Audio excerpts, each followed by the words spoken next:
Hello, this is Catherine Dubberly, the Answer Lady. Today I'm here to show you how to do the transfer bind off on a knitting machine. This is a nice substitute for the chain stitch bind off if you don't have gate pegs to chain around. Transfer the end stitch to the next needle over. Manually create a stitch on the needle, pulling it through the 2 loops that are there, and do that again. Transfer a stitch, push the needle forward, yarn in the hook, pull it back, creating a new stitch.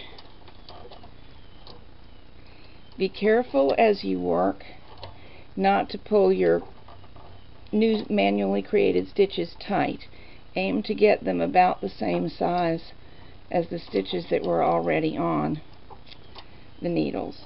That will vary a little bit depending on what exactly you're doing. Too loose is bad too. That one tried to get too loose on me. You can work this either starting from the left or the right, which is an advantage.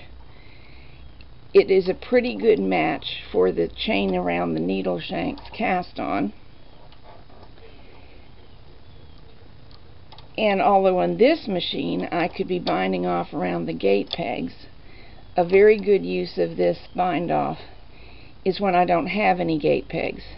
That's the case on Passaps machines and hobby machines, and perhaps some others that I don't know about. So altogether, the transfer bind off is a good one to know. Produces a nice neat edge, which you can see forming. The edge looks like a chain stitch, which is why it matches the chain stitch cast on. I'm going to show you that in a minute, just in case some of you don't realize what I'm saying. Let's get this off. And of course you would normally pull this last stitch and clip the yarn tail and pull it right through. There's our edge. Now let's chain stitch around the needle shanks to cast on. Not catch on, cast on. Start with a little loop, the way we start most things, but put the loop on a crochet hook or on your latch tool and make your chain stitches around the needle shanks.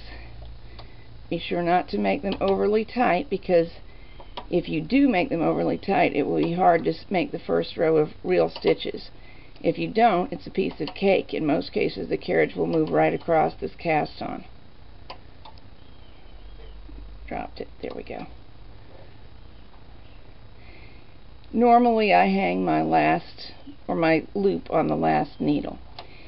That was working from left to right, which is fine. And when I do that, because I'm right-handed, I tend to work with my hand that's running the latch tool under the needles. But you can also work it from left to right, and in that case I tend to put my hand above the needles. What you're seeing now is me trying to stay out of the way of the camera. Normally my hand would be right above the needles in a more natural position, but I'm trying to make it so you can see, so I'm pulling back a little bit. The cast on looks slightly different depending whether you start above or below the needles, but not enough that I've ever thought it was a big deal. I simply choose the one that works in the circumstances I'm working with. And either one is quite a good match for the transfer bind off that we just did. You can see why. It's a chain stitch. I hope you find the transfer bind off useful. Happy knitting, and bye now.